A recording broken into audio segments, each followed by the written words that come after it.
Hey guys, tonight we're going to dive into a world that on the surface seems incredibly cool and empowering. We're going to talk about why it actually sucked to be a Viking Shieldmaiden. Forget the glorious sagas and the Hollywood movies for a moment. Imagine cold biting winds whipping across an open longship, the smell of salt and unwashed bodies, and the constant gnawing fear of the unknown. You're not just going on a fun adventure, you're facing a brutal reality where every day is a test of survival, and the odds are almost always stacked against you. This isn't some glamorous cosplay event. This is life and death, and frankly, you probably wouldn't last 5 minutes. So before you get comfortable, take a moment to like the video and subscribe, but only if you genuinely enjoy what I do here. And hey, let me know where you're listening from and what time it is for you. Now, dim the lights, maybe turn on a fan for that soft background hum, and let's ease into tonight's journey together. You wake with a start, the chill seeping into your bones, despite the layers of rough wool and leather. There's no soft bed, no gentle morning light filtering through a window. Instead, you're on a crude, hard pallet, the faint tang of wood smoke and damp earth clinging to the air of the longhouse. The sounds of a bustling, often chaotic Viking settlement are already beginning: the lowing of livestock, the distant clang of a blacksmith's hammer, the murmuring voices of other women, and the boisterous shouts of men. This isn't the romanticized vision of a warrior's life. This is the gritty, often miserable reality. You stretch your muscles aching from yesterday's arduous training, a constant reminder of the path you've chosen, or perhaps the path that was chosen for you. To be a shield maiden, you first had to survive childhood in the Viking Age, which was a feat in itself. Infant mortality rates were astronomically high, with perhaps half of all children not making it past their 5th birthday. You, however, beat those odds. Perhaps you were a second or third daughter in a family desperate for more hands, or maybe you showed an early aptitude for strength and defiance that was too valuable to ignore. You weren't coddled. You were raised with an understanding that life was fleeting and hard, and that every member of the household, regardless of gender, had to contribute. From a young age, you learned to tolerate discomfort, hunger, and cold, skills that would become essential for your later existence. The idea of a warm bath with scented oils, a distant, unheard-of fantasy. More likely, you were scrubbing yourself in icy rivers if you were lucky enough to find one unpolluted by the refuse of the settlement. Your days were a relentless cycle of chores and training. Before you could even dream of swinging an axe in battle, you were expected to manage the home, tend to the animals, prepare food, weave textiles, and perhaps even work in the fields.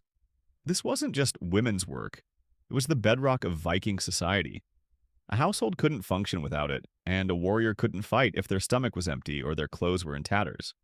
So, while your brothers were learning to wrestle and handle a spear, you were churning butter, grinding grain with heavy stone querns, and boiling stew over an open fire, all while simultaneously being taught how to handle a knife not just for skinning a rabbit, but for defending yourself. The exhaustion was constant, a dull hum beneath your skin. The concept of choice as we understand it today was largely a luxury. While sagas hint at women who chose the path of the warrior for many, it was born of necessity. Perhaps your family was poor and you saw military service as the only way to gain status or wealth.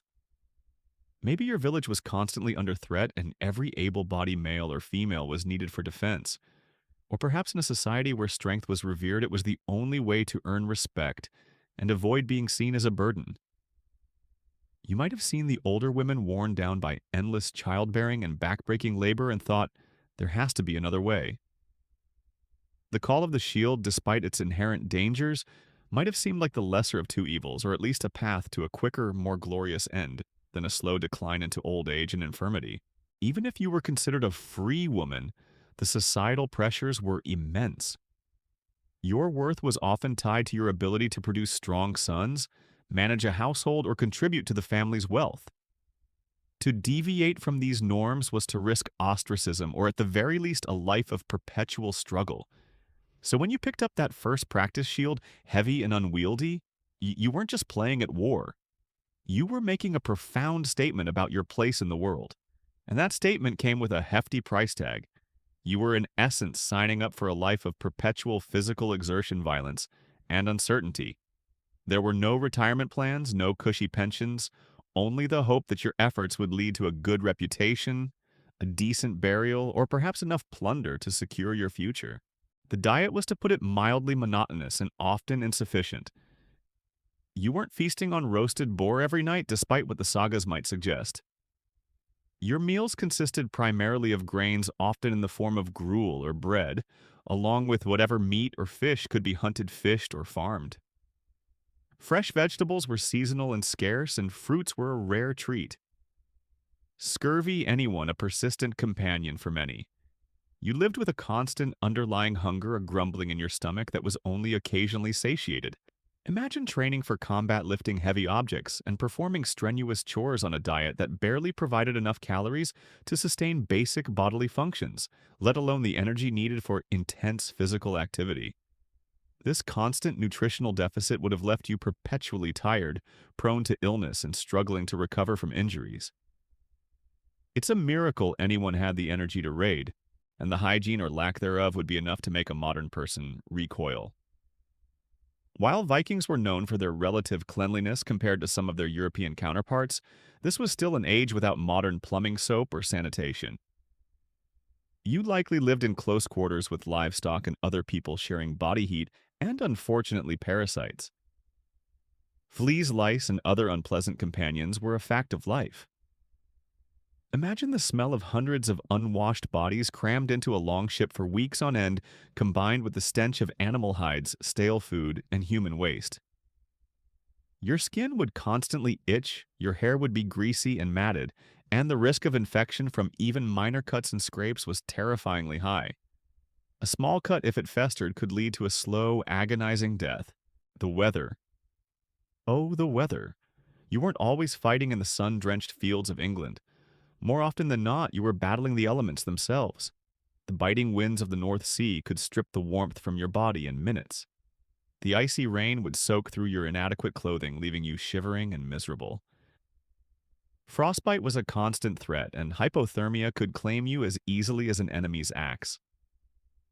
You learned to endure the cold to numb yourself to the discomfort, but it was a constant, draining battle.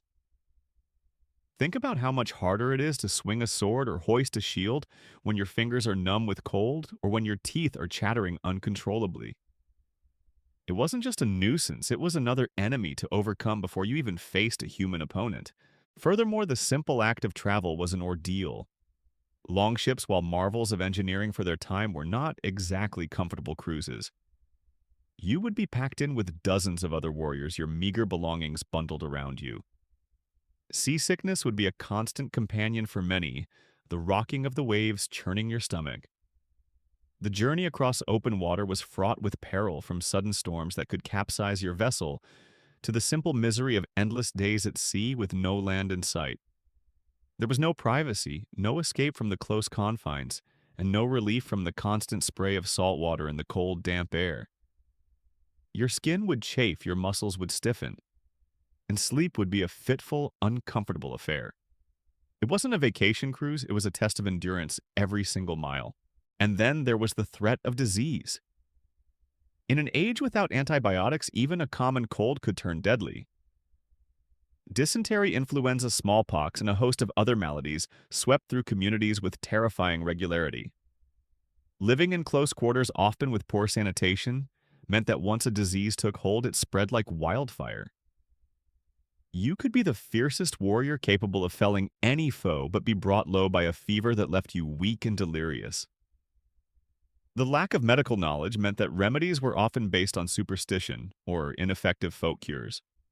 A deep cut, a broken bone, or a lingering cough could mean the end of your short, brutal life.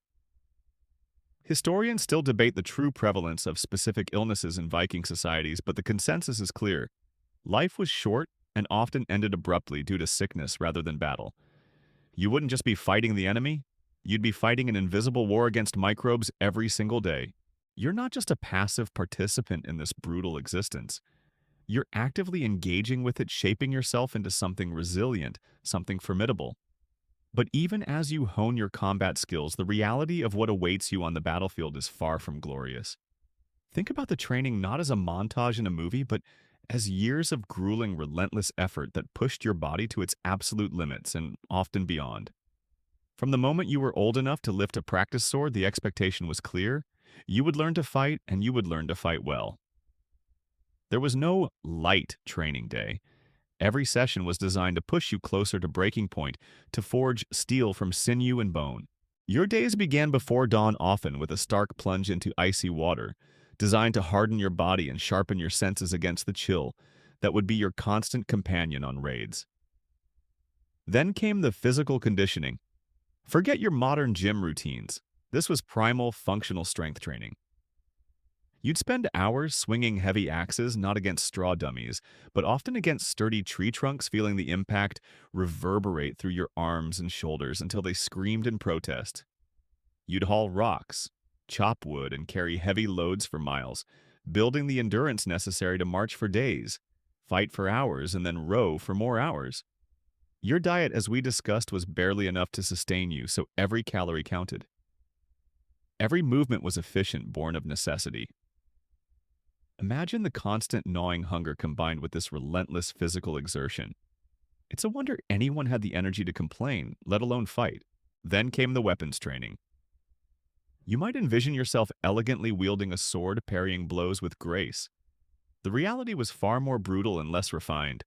Swords were heavy axes, even more so, and they required immense strength and precise control to be effective. You learned to swing to thrust to block not in a choreographed dance, but in a messy, chaotic approximation of real combat. You'd practice with wooden weapons, feeling the dull thud of impact against your shield, the jarring shock of a simulated blow. But the real lesson was in the pain. Every missed block, every sloppy parry resulted in a stinging bruise, a scraped knuckle, or a wrenching twist of your wrist. These weren't accidents, they were lessons etched into your very flesh, teaching you the cost of error.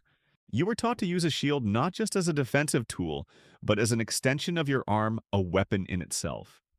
You learned to brace against blows, to push to ram, to create space, and to protect your vital organs. This wasn't about looking good, it was about survival. A shield, even a small one, was heavy, and holding it aloft for extended periods, especially during a protracted battle, was an exercise in pure agony.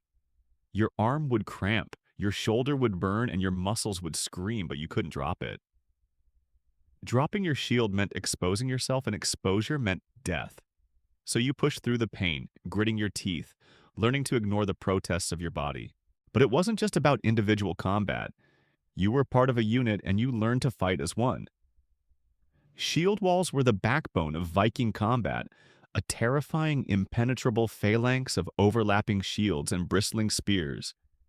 You would practice forming and holding these walls, moving in unison with your comrades, feeling the crush of bodies against you, the weight of the shield against your shoulder, the collective breathing of the warriors beside you. It required absolute trust in the person next to you, and an unwavering commitment to hold your ground, even as the enemy surged forward. Imagine the claustrophobia, the fear and the sheer physical strain of being pressed shoulder to shoulder, trying to maintain formation while blows rained down upon you. Beyond the physical, there was the mental hardening. You were taught to be ruthless, to embrace the violence that was an inherent part of this life. Compassion was a weakness, hesitation, a death sentence. You had to learn to look your opponent in the eye and dispatch them without remorse, or they would do the same to you. This kind of desensitization takes a toll, turning a human being into a living weapon. You might try to cling to fragments of your former self, the one who loved wildflowers or enjoyed a quiet evening by the hearth. But the warrior within began to consume you, hardening your heart against the horrors you would witness and inflict. And let's not forget the sheer boredom that often punctuated the periods of intense activity. Raids weren't constant. There were long stretches of waiting, of preparing, of traveling. You might spend weeks or months confined to a longhouse during the winter, or crammed into a longship during a journey. The monotony combined with the constant hunger and discomfort was a different kind of torture. There were no books, no elaborate games, no personal electronics to distract you. You relied on storytelling, on the companionship of your comrades, and often on the silent contemplation of your own grim future. The injuries sustained during training were often severe. A sprained ankle could cripple you for life in an age without proper medical care. A broken bone, if it didn't heal correctly, could mean the end of your warrior career, leaving you a burden on your family or community. There were no timeouts, no sports doctors. You learned to push through the pain to ignore the aches to fight, even when your body was screaming for rest. This created a culture of stoicism, a grim determination to never show weakness even to yourself. It was a life where suffering was a constant, unwelcome companion, and relief was a rare, fleeting visitor. Moreover, the weapons themselves were dangerous. Even in practice, accidents happened. An errant swing, a slip of the hand, and a wooden sword could crack a rib or break a nose. As you progressed to blunted metal weapons, the risks only escalated. A training partner could misjudge a blow, leaving you with a deep gash or a concussion. And remember, there were no emergency rooms, no antibiotics, no modern pain relief. You simply endured, hoping that whatever injury you sustained wouldn't become infected and wouldn't permanently disable you. The line between training and genuine harm was perilously thin, a constant reminder of the stakes involved. Consider the psychological toll of this constant readiness for violence. You couldn't afford to let your guard down, not even for a moment. Every stranger was a potential threat, every sound in the night a possible enemy. This hypervigilance would have been exhausting, leading to a state of perpetual anxiety and stress. Sleep, when it came, might have been plagued by nightmares replaying the harsh lessons of the day or anticipating the horrors of the future. The concept of mental health was non-existent. You simply had to endure to compartmentalize the fear and the trauma or risk being seen as weak and unfit for the life you had chosen. Finally, the camaraderie, while a powerful motivator, came at a cost. You forged deep bonds with your fellow warriors, a necessity for survival in a world where trust was paramount. But these bonds also meant witnessing their suffering, their injuries, their deaths. You would carry the weight of their loss, the burden of their memory, a constant reminder of your own mortality. Every face you saw around the fire, every shared laugh was a potential casualty, another ghost to haunt your waking hours. This kind of shared trauma could create unbreakable loyalty, but it also left deep, invisible scars on your soul. You've endured the grueling training, the aches and pains becoming a familiar hum beneath your skin. Now, as you prepare for your first real raid, you begin to understand the true burden of being a shield maiden, the weight of the war gear. It's not just the literal pounds of iron and leather. It's the constant encumbrance, the restriction of movement, the chafing and the sheer exhaustion it induces before you even cross swords with an enemy. This isn't some sleek, custom-fitted armor from a fantasy game. It's raw, heavy, and often ill-fitting equipment designed for function, not comfort or aesthetics. Let's start with the most iconic piece, the shield. Forget the idea of a lightweight, easily maneuverable prop. Your shield, typically round and made of several layers of wood bound with leather, and perhaps a central iron boss, was heavy. Depending on its size, it could weigh anywhere from 10 to 20 pounds, sometimes even more. Now imagine holding that weight with one arm braced against your shoulder for hours on end. Not just holding it, but actively manipulating it. Pushing, parrying, slamming into an opponent. Your forearm would burn, your shoulder would ache, and your grip would cramp until it felt like your hand was seizing up. And this was just one piece of equipment. You couldn't simply drop it if you got tired. Your life and the lives of those beside you in the shield wall depended on you holding that line.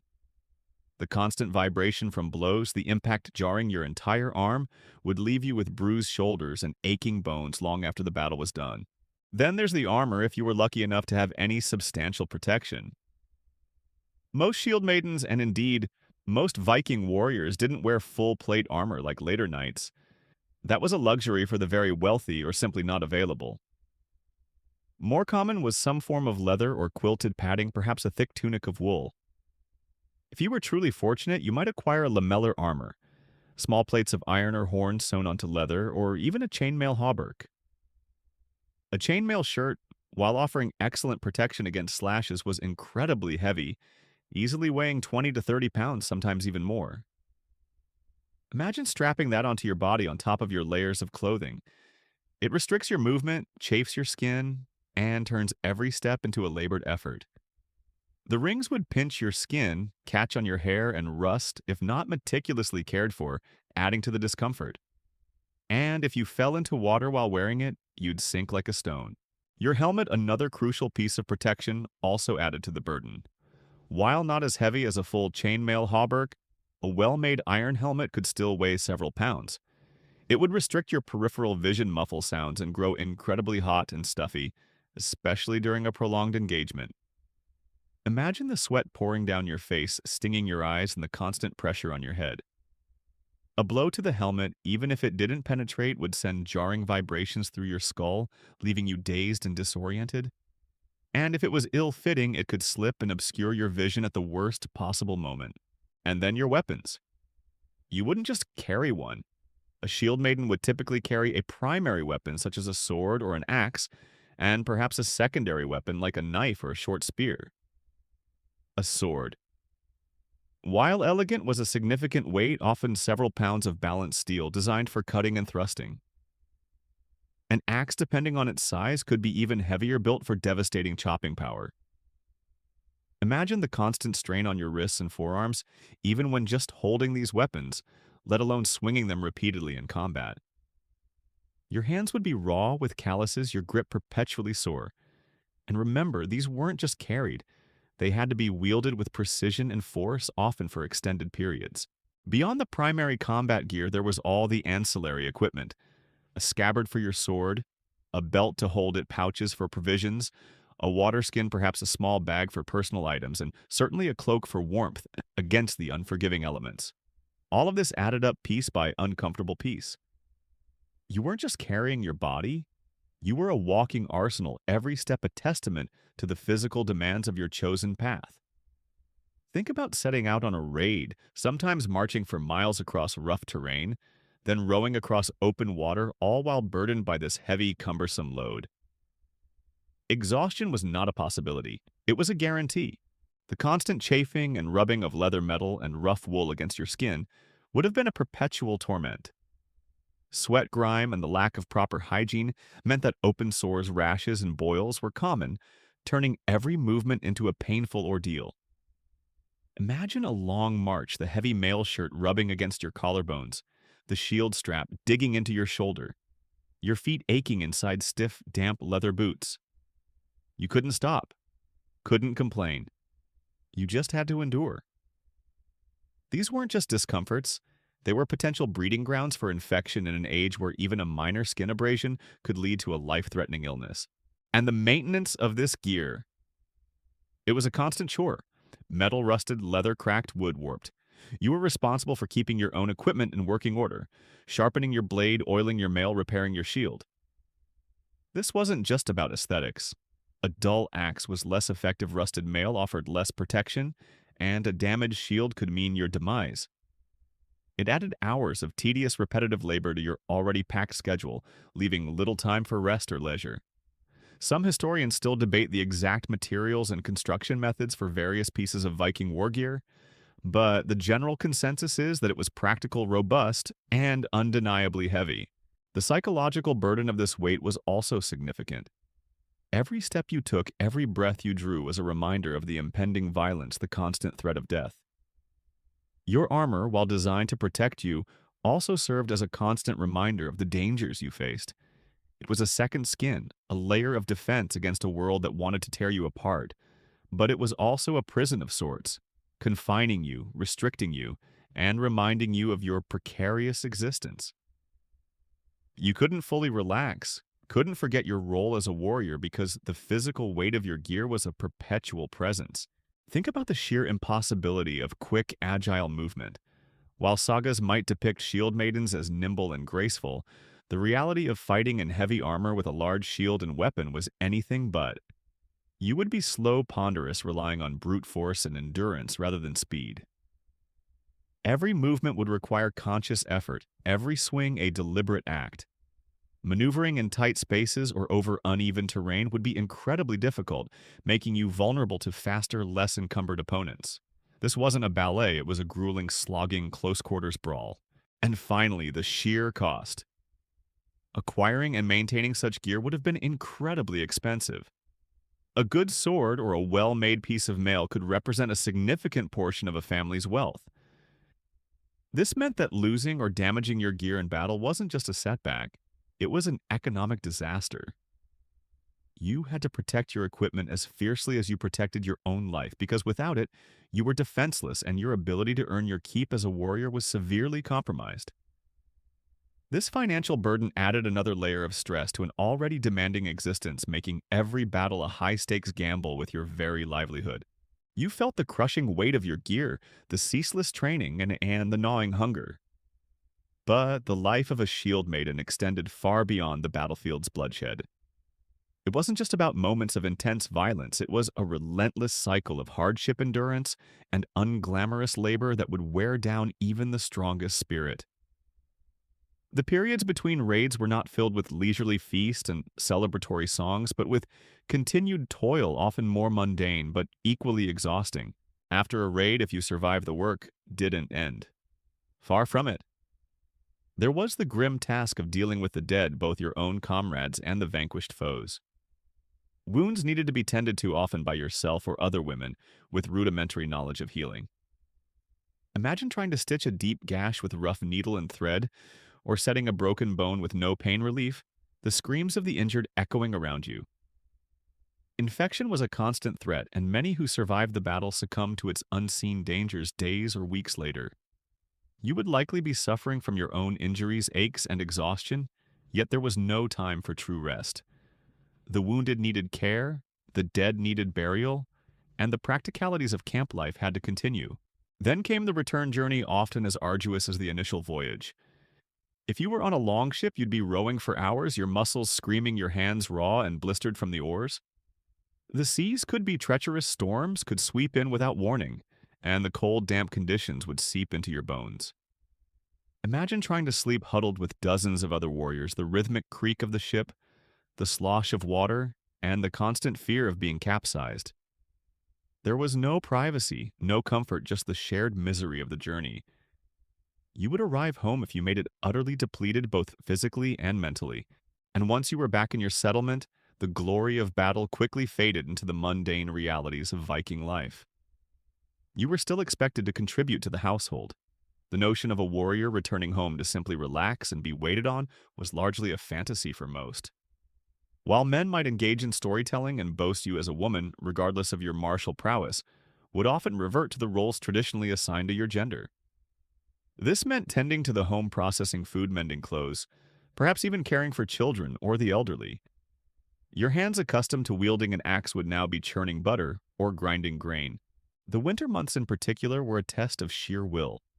With shorter days and biting cold, life became even more arduous. Food stores would dwindle and the threat of starvation loomed large. You would spend countless hours inside the smoky, poorly ventilated longhouse, the air thick with the smell of peat smoke, unwashed bodies, and cooking food. Imagine the constant dampness, the biting chill that seemed to penetrate every layer of clothing, and the endless tedium of repetitive chores. Sickness spread easily in these close quarters, and cabin fever would set in. There was no escaping the confines, no modern entertainment, just the stark reality of survival. Furthermore, life as a shield maiden didn't exempt you from the societal expectations surrounding women. While your fighting ability might earn you respect, it didn't necessarily mean you were free from the pressure to marry and bear children. In a society where lineage and family ties were paramount, the expectation to contribute to the next generation was strong. This could mean a forced marriage, or at the very least, navigating complex social dynamics where your identity as a warrior clashed with traditional gender roles. Imagine the struggle of trying to maintain your strength and fighting skills while simultaneously enduring pregnancy and childbirth, often with inadequate support and a high risk of death for both mother and child. Childbirth itself was incredibly dangerous. Without modern medicine, it was a leading cause of death for women. Even if you survived, raising children in the harsh Viking world was a constant battle against disease, hunger, and accident. And as a shield maiden, your duties might call you away, forcing you to leave your children behind, perhaps with relatives, and face the agonizing uncertainty of whether you would ever see them again.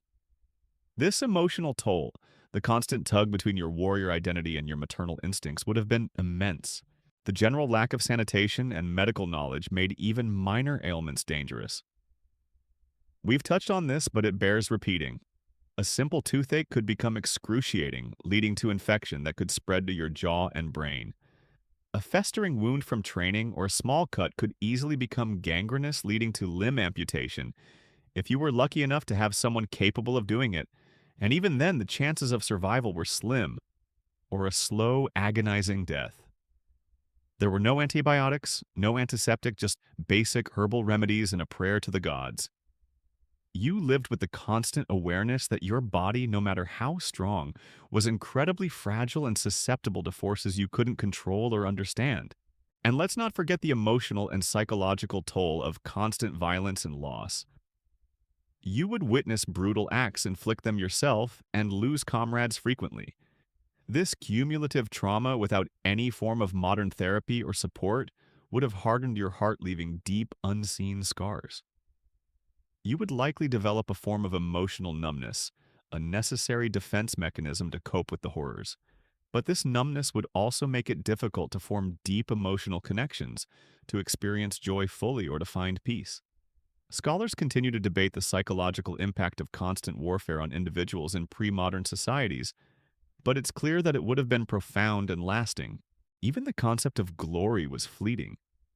While sagas immortalized warriors for the vast majority, their deeds were unrecorded, their names forgotten outside their immediate community. You might achieve a momentary reputation, but true lasting fame was rare. And what was fame worth when you were cold, hungry, injured, and constantly battling for survival? The romanticized notion of a glorious death in battle welcomed by Odin in Valhalla was often a comfort for the living. But the reality was a brutal anonymous end on a foreign shore far from your loved ones. Life was short in the Viking Age regardless of your status. The average lifespan was significantly lower than today, and few lived to old age. As a shield maiden, actively engaging in dangerous activities, your chances of reaching an advanced age were even slimmer. You lived with a constant awareness of your own mortality, knowing that any raid could be your last. Any journey could lead to your untimely demise. This wasn't a life of long-term planning and security. It was a life lived day to day, often hour to hour, clinging to survival with every fiber of your being. You felt the pangs of hunger, the ache of weary muscles, and the grim reality of daily existence. Now let's delve into another profound hardship of being a shield maiden, the emotional and personal cost the family and the forsaken hearth. While the sagas might hint at fierce independence, the reality was often a wrenching separation from the traditional warmth and security of a Viking home, a constant longing for a life you might never fully claim. Imagine growing up in a longhouse, a single large hall, shared by your extended family, perhaps even multiple families. It was crowded, noisy, and often smoky, but it was also the center of your world.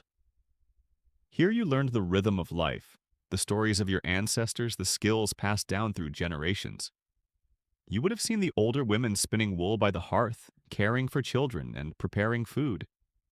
This was the traditional path, one that promised a certain kind of stability, a clear role within the community.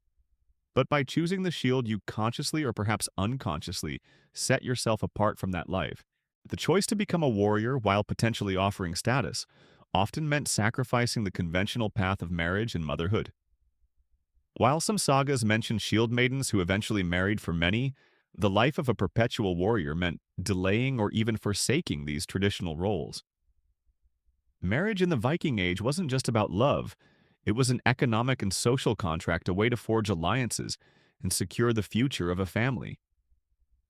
By not marrying, you might have been seen as an anomaly, or at least a deviation from the expected norm.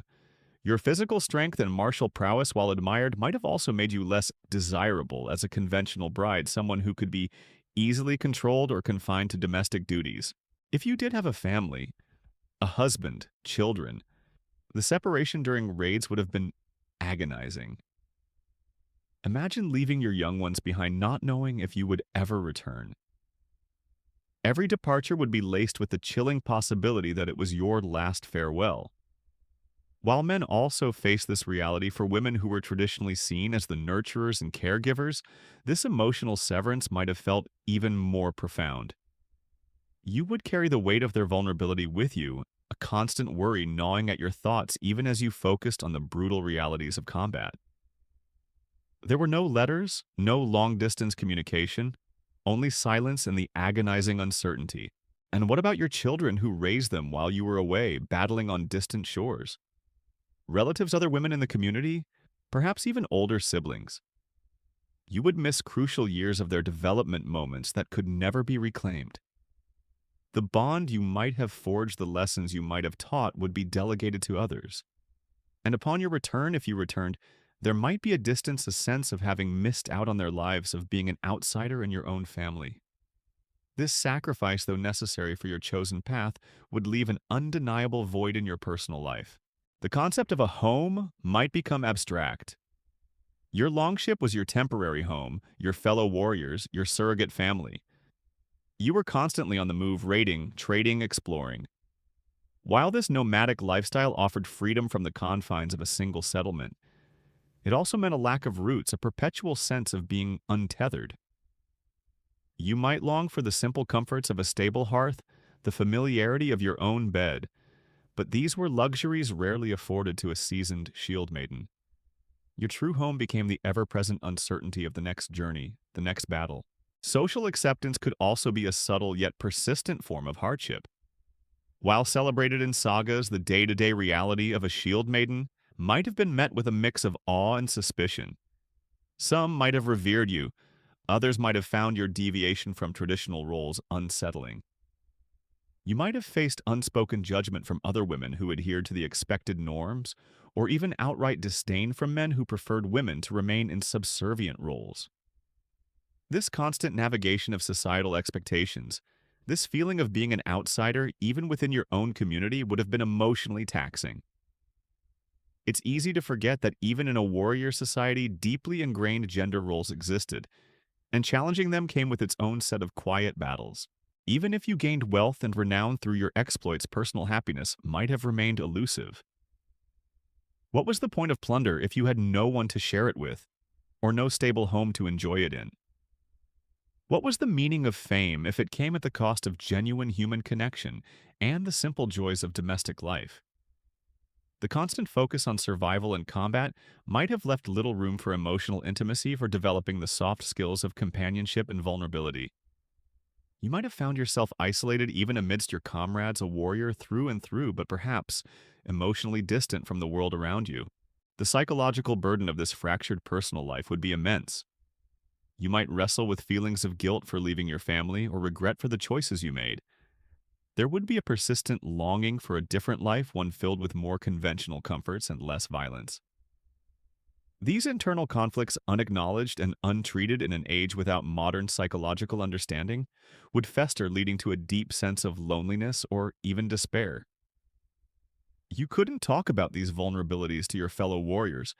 To do so would be to show weakness, a dangerous trait in your line of work. Finally, the end of your warrior life, if you survive to old age, could be a desolate prospect. With no conventional family, no established home, what would your later years hold? You might be dependent on the charity of others or forced to continue fighting long after your body was broken and weary. The glorious death in battle was a romantic ideal, but the reality for many was a slow decline, a painful descent into old age, unremembered and uncelebrated. Archaeological evidence for widespread female warriors is still a subject of academic debate, with interpretations of grave goods and skeletal remains often providing ambiguous answers, making the personal experiences of historical shield maidens even more elusive and open to speculation. But if they existed, their sacrifices would have been profound. You've braved the physical torment, the emotional sacrifices, and the constant threat of disease. Now let's peel back another layer of hardship, navigating the complex politics of power and plunder in Viking society. Being a shield maiden didn't just mean fighting. It meant existing within a rigid social hierarchy with limited agency and a constant struggle for recognition and fair share in a world where might often made right. Viking society, while often portrayed as egalitarian among warriors, was in reality highly stratified. At the top were the jarls, the powerful chieftains and nobles who commanded wealth and influence. Below them were the carls, the free farmers and craftsmen, and at the bottom the thralls, enslaved individuals. As a shield maiden, even with your martial prowess, your position within this structure could be precarious. You might be a Carl born free, but if your family lacked influence or wealth, your voice in matters of strategy or the division of spoils might be easily overlooked. You were a warrior, yes, but often a subordinate one bound by oaths to a chieftain or a jarl who held ultimate authority over your life and death. The distribution of plunder after a successful raid was a prime example of this power dynamic. Imagine the scene: the longships laden with goods, silver, gold, textiles, livestock, and even thralls. The air thick with excitement, the anticipation of reward. But the division wasn't democratic. The chieftain who owned the ship and likely financed the expedition would take the lion's share. His closest, most trusted warriors would get their pick next. You, as a shield maiden, might get a portion, but it would likely be smaller, perhaps reflecting your status, or simply the prevailing custom that prioritized male warriors or those with greater social standing. You might have risked your life just as much, fought just as bravely, but your reward could be significantly less, a stark reminder of your place in the pecking order. This limited agency extended beyond plunder. While sagas might feature powerful independent women in the day-to-day reality, the formal decision-making power often rested with men. At the thing, the assembly where laws were made and disputes settled, your voice might not carry the same weight as a male landowner or a respected elder. You could argue, you could influence, but the final say often lay with others. Imagine fighting for your community, bleeding for its survival, only to return and find your opinions on critical matters dismissed or marginalized because of your gender, despite your proven capabilities. Furthermore, the very concept of honor and fame was intertwined with these power structures. While individual bravery was celebrated, a woman's honor might still be tied to her family's reputation or to her ability to produce legitimate heirs, even if she was a formidable warrior. Your achievements on the battlefield might earn you respect from your comrades, but true lasting influence, the kind that determined alliances or shaped the future of a settlement, was often reserved for men of established lineage and wealth. You might carve your name in blood on a foreign shore, but back home, your ability to affect change might be limited by entrenched customs and the will of powerful men. The politics of alliance and feuds also deeply affected your life. Viking society was a complex web of kinship ties, oaths, and rivalries. A sudden feud with a neighboring clan could plunge your entire community into war, forcing you to fight regardless of your personal wishes. Your life was not entirely your own. It was often dictated by the alliances your chieftain forged or the vendettas his family pursued. You were a pawn in larger games of power, a weapon to be wielded rather than an independent agent with complete control over your destiny. This lack of true self-determination, the constant feeling of being swept along by external forces, would have been a profound source of frustration. And then there was the ever-present threat of being taken as a thrall. If a raid went wrong, if your settlement was conquered, you, regardless of your fighting skill, could be captured and enslaved. This was a common fate in the Viking Age, and for a shield maiden who had fought for her freedom and defied traditional roles, the prospect of such a humiliating end would have been a chilling one. Your martial prowess meant nothing if you were overwhelmed, captured, and reduced to the lowest rung of society, stripped of your identity, and forced into servitude. This was the ultimate loss of agency, a fate far worse than death for many warriors. Even within your own fighting unit, there were unspoken power dynamics.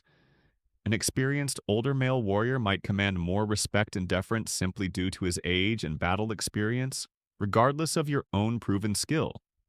You might have to work harder, prove yourself more consistently to earn the same level of trust and authority.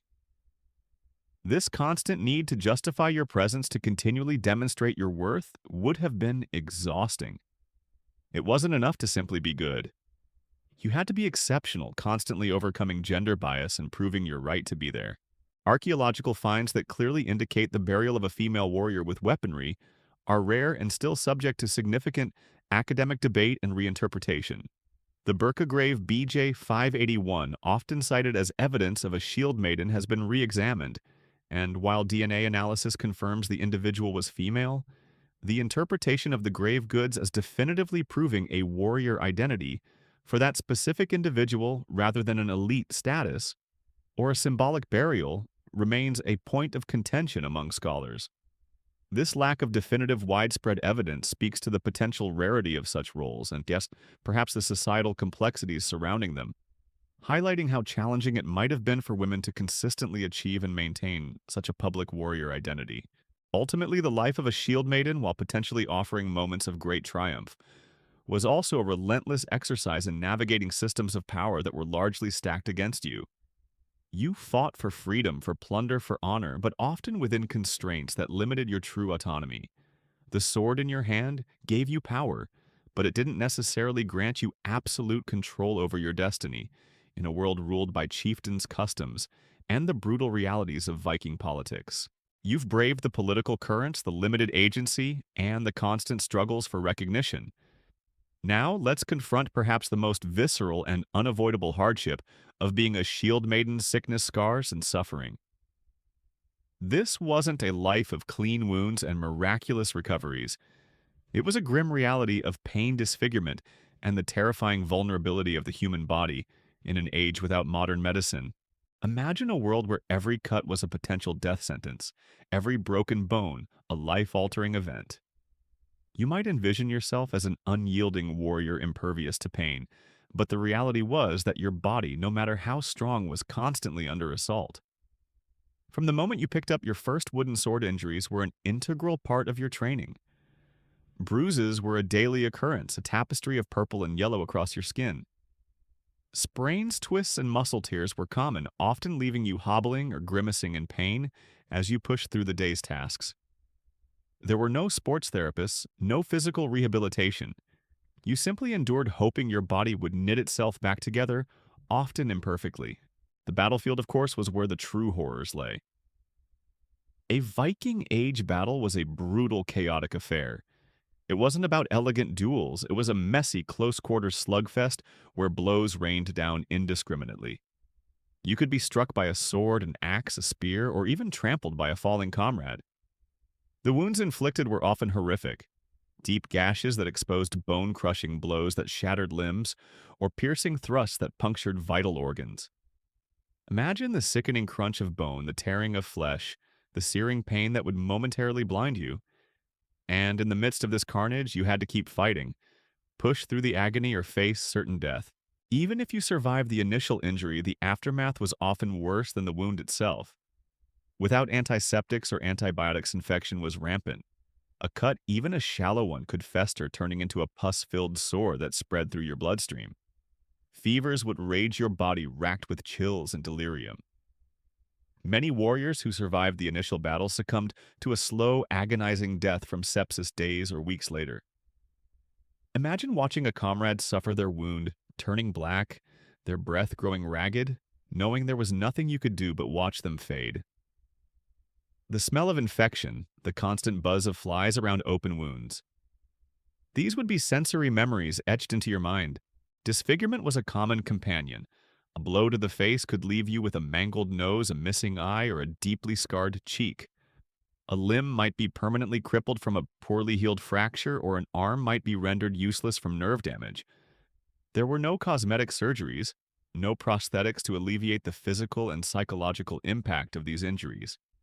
You would carry your scars as badges of honor, perhaps, but also as constant, painful reminders of the battles you had fought and the toll they had taken on your body. Imagine living with chronic pain, a limp, or the inability to use one of your limbs effectively, yet still being expected to contribute to a physically demanding life. Beyond battle wounds, disease was a constant threat, as we've touched upon. Living in close proximity with poor sanitation and limited understanding of contagion meant that epidemics swept through communities with terrifying regularity. Smallpox, influenza, dysentery, and parasitic infections were common killers. You could be the fiercest warrior capable of felling any foe, but be brought low by a fever that left you weak, delirious, and ultimately dead. There was no understanding of bacteria or viruses, no vaccines, no effective treatments. Your only defense was the strength of your own immune system, and perhaps some traditional herbal remedies which were often ineffective. Historians continue to debate the exact mortality rates from specific diseases in the Viking Age, but all agree they were devastatingly high. The lack of pain relief was another profound suffering. Imagine a broken bone being set, a deep wound being stitched, or a tooth being pulled, all without anesthetic. You simply had to clench your teeth, bite down on a piece of leather, and endure the searing agony. There were no painkillers beyond perhaps some mild herbal concoctions that barely dulled the edge of the pain. You learned to live with a constant level of discomfort, to push through it, to ignore the messages your body was screaming at you. This constant physical suffering would chip away at your spirit, leaving you perpetually exhausted and worn down. Childbirth, as mentioned, was also a significant source of suffering and death for women. If you chose to or were forced into having children, the risks were immense. Many women died in childbirth or from complications afterward.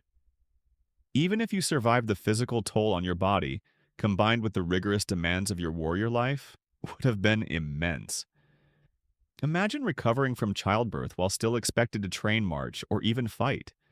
This was a unique hardship for Shieldmaidens, blurring the lines between the physical demands of war and the biological realities of womanhood. And then there was the psychological suffering. The constant exposure to violence, death, and disfigurement would leave deep emotional scars. Post-traumatic stress, while not understood or named in the Viking Age, would have been a pervasive reality. You would carry the memories of the horrors you witnessed, the comrades you lost, the lives you took. Sleep would be restless, plagued by nightmares. You might develop a sense of emotional numbness, a necessary defense mechanism, but one that would also detach you from the simple joys of life and from forming deep emotional connections. There was no therapy, no support groups. You simply had to bottle it up, push it down, and pretend it didn't affect you, even as it slowly consumed your spirit. You faced the agony of wounds, the relentless march of disease, and the constant physical pain. But hovering over every single moment of a Shieldmaiden's existence was the most terrifying and undeniable hardship of all, the ever-present shadow of death. This wasn't a distant concept. It was a daily companion, a cold breath on your neck, a reality that could strike at any moment, often far from the comfort of your own hearth. In the Viking Age, life was inherently perilous for everyone. Accidents were common, illness was rampant, and violence, while perhaps not daily, was certainly a constant possibility. But as a Shieldmaiden, you actively courted death with every raid, every battle, every journey into unknown lands. You weren't simply living, you were gambling with your life on a continuous basis, pushing your luck against overwhelming odds. Consider the journey itself. The longship, while a marvel, was at the mercy of the elements. A sudden squall could capsize your vessel in minutes, sending you plunging into the icy depths of the North Sea, clad in heavy armor, a certain death.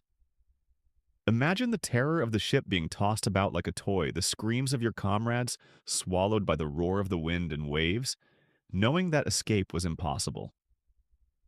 Even without storms, hitting a submerged rock or being lost at sea meant a slow, agonizing demise from exposure, thirst, or starvation. Your life was literally in the hands of the gods and the unpredictable nature of the sea. And then the moment of landing.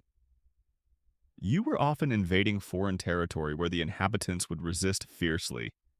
Disembarking from a longship, especially onto a hostile shore, made you incredibly vulnerable. You might be met with volleys of arrows, spears, or simply a waiting, enraged populace determined to defend their homes. Imagine trying to scramble onto land, heavy with your gear, your footing uncertain, while missiles rained down on you. This was often the first point of contact, and it could be a chaotic, bloody affair where many met their end before even drawing their sword. Once on land, every skirmish, every battle was a dance with death. You weren't fighting in a gladiatorial arena with rules, you were in a wild, brutal melee where an enemy's blow could come from any direction. A moment of distraction, a slip, or simply bad luck could mean a fatal wound. Imagine the clang of steel on steel, the shouts and roars, the spray of blood, and the constant awareness that the next blow, the next thrust, could be your last. You would see comrades fall beside you, their lives extinguished in an instant, a grim foreshadowing of your own potential fate. Death on the battlefield was rarely glorious. It was often painful, agonizing, and undignified. You might bleed out slowly from a severed artery or be crushed under a pile of bodies. You might suffer a blow that didn't kill you instantly but left you crippled and vulnerable to be finished off by an enemy, or left to die a slow, painful death from your wounds. The romantic notion of Valhalla, of a glorious death welcomed by Odin, was a powerful cultural belief that helped brave the horrors, but the physical reality of dying in battle was anything but romantic. Beyond the immediate combat, there was the constant threat of ambush. You could be marching through a forest or setting up camp and suddenly find yourself under attack from a hidden enemy. There was no true safety, no moment when you could fully let your guard down. Every shadow, every rustle in the trees could conceal a hidden foe.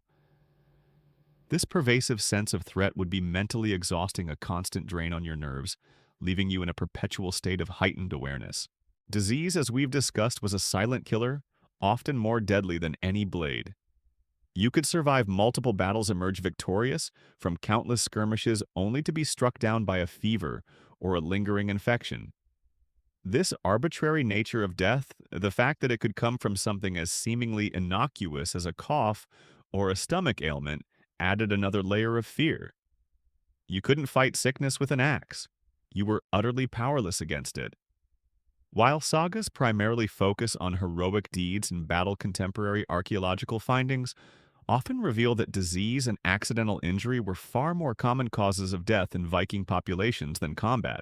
Even if you survived the perils of raiding and returned home, death could still find you. A farming accident, a fall, a household fire, all these were common ways to die in the Viking Age. The concept of a long, peaceful retirement was largely a fantasy. Your body, battered and scarred from years of warfare, would be more susceptible to illness and injury. You might find yourself slowly wasting away from old wounds or succumbing to the cumulative toll of a lifetime of hardship. The emotional toll of constantly witnessing death and loss was immense. You would bury comrades, friends, perhaps even family members who chose a similar path. Each loss would chip away at your spirit, leaving you with a growing weight of grief and trauma. You couldn't afford to dwell on it, couldn't show weakness, but the memories would linger, haunting your waking hours and perhaps invading your dreams. This constant exposure to mortality, this intimate familiarity with death, would profoundly shape your worldview, making you grim, stoic, and perhaps fatalistic. You learn to live with the knowledge that your own end could come at any moment, accepting it as an inevitable part of the life you had chosen. You've stared into the abyss of death, felt the cold touch of mortality, and endured the unyielding hardships of a Shieldmaiden's life.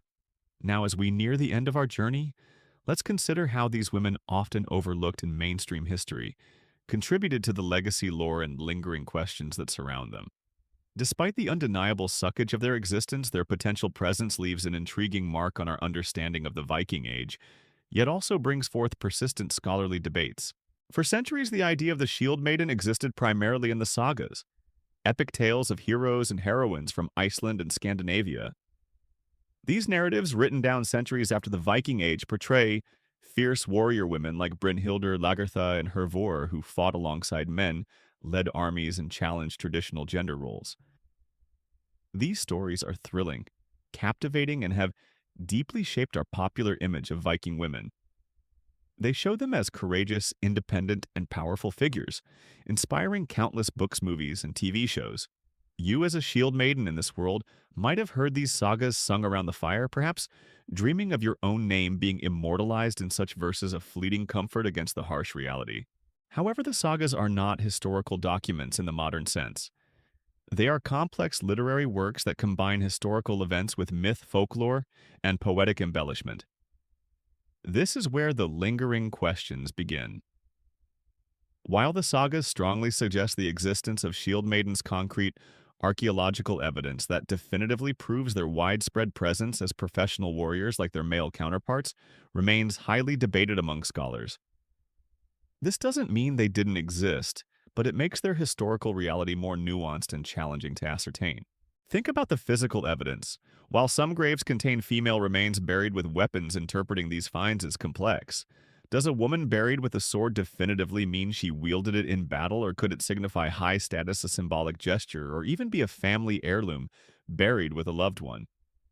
The famed Birka grave, BJD 581, which was confirmed by DNA to be a female warrior, sparked immense interest. Yet even with this groundbreaking discovery, scholars are still actively debating whether this single remarkable find proves the widespread societal role of shield maidens or represents an exceptional individual of high status whose grave goods reflect more than just direct combat participation. This ongoing academic discussion highlights the difficulty in moving from literary accounts to definitive historical fact.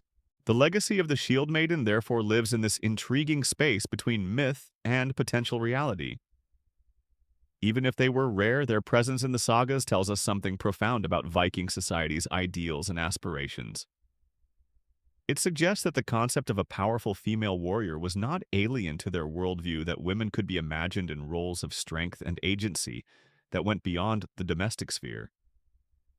For you living in that harsh reality, this cultural acceptance of female martial ability, however limited in practice, might have provided a glimmer of validation, a sense that your sacrifices were at least culturally understood. Furthermore, the lore of the Shield Maiden serves as a powerful symbol today. In modern times, they represent female empowerment strength and the breaking of traditional barriers. This contemporary interpretation is part of their evolving legacy, inspiring new generations to look beyond conventional gender roles and embrace their own inner warriors. You, enduring the cold, the hunger, the pain, could hardly have imagined such a future for your image, a far cry from the grime and blood of your daily existence. The debates among historians aren't about denying the strength or capabilities of Viking women. Far from it. It's about rigorously examining the available evidence, archaeological finds, written texts, and comparative cultural studies to construct the most accurate possible picture of the past. It's about understanding the difference between literary tropes and lived experience. This academic scrutiny adds depth to our understanding, pushing us beyond simplistic narratives to appreciate the complex realities of gender war and society in the Viking Age. So while the daily life of a shield maiden undoubtedly sucked in many brutal ways, their enduring presence in lore and the persistent questions surrounding their historical reality mean that their story continues to fascinate and challenge us. They remind us that history is rarely simple, and that even in the most seemingly rigid societies, individuals found ways to defy expectations and carve out unique paths, leaving behind a legacy that continues to spark imagination and scholarly inquiry. You may have faced countless unrecorded struggles, but your spirit embodied in these powerful tales continues to echo through time. You face the final questions, the debates surrounding your very existence in the historical record. Now, as the last embers of our story begin to fade, let's imagine a final, softer reflection. A peaceful end for a warrior who endured so much, a chance for a warrior's rest, a peaceful end. The roar of battle, the biting winds, the gnawing hunger. They are distant echoes now replaced by a quietude you rarely knew in life. The longship has been beached for the final time. The clang of steel, the shouts of war, the cold spray of the ocean. These are memories faded like the worn patterns on your favorite cloak. Your hands, once calloused and strong from gripping an axe or the rough wood of an oar, are now still. The scars that crisscrossed your skin, each one a testament to a battle fought and survived, are now silent witnesses to a life lived to its fullest, or perhaps simply to its end. The aches that were a constant companion in your muscles and bones have finally receded, leaving behind a profound sense of calm, a peace that was so often elusive. You lie not on a hard, damp pallet in a smoky longhouse, nor on the cold, unforgiving ground of a foreign battlefield. Instead, imagine a gentle resting place, perhaps a simple mound overlooking the sea you once traversed with such ferocity, or nestled deep within the earth of your homeland, surrounded by the quiet hum of the forest you knew as a child.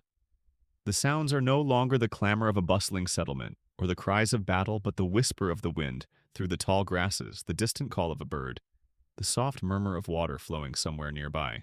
The relentless demands of survival have ceased. There are no more raids to plan, no more shield walls to hold, no more grueling journeys to endure. The constant gnawing of hunger has vanished, replaced by a quiet fullness. The biting cold no longer penetrates your layers, and the oppressive heat no longer makes you sweat. All the physical discomforts that defined so much of your waking life have dissolved, leaving behind only stillness and a profound sense of release. You are finally truly at rest. The emotional burdens too have lifted. The worry for your family, the lingering guilt of absence, the constant need to prove yourself, these have faded into the mists of memory. The deep unseen scars left by trauma and loss have begun to heal in this quiet space, allowing for a gentle reconciliation with the life you led. Perhaps now you can finally find peace with the choices made, the battles fought, and the path you walked. There's no longer a need for vigilance, no fear of betrayal, no pressure to conform. You are simply at peace. Your legacy, whether recorded in sagas or whispered only among your closest kin, finds its completion here. You lived a life of extraordinary challenge, embodying a spirit of fierce independence and unwavering courage. You were a woman who defied the easy path, who chose to stand on the shield rim, and who faced a brutal world with incredible strength. Whether celebrated for centuries or remembered only by the wind that passes over your final resting place, your spirit endures. It's a quiet knowing now, a deep understanding that your struggle was real, your sacrifices immense, and your courage undeniable. This long, hard journey is over. The stories of your life filled with hardship and defiance now settle into a quiet narrative. The sun sets, painting the sky in hues of orange and purple, a soft farewell to a day and to a lifetime. The stars begin to emerge one by one, twinkling like distant hearth fires, guiding you to a gentle, endless slumber. There's no more fight, no more pain, only the tranquil embrace of the earth.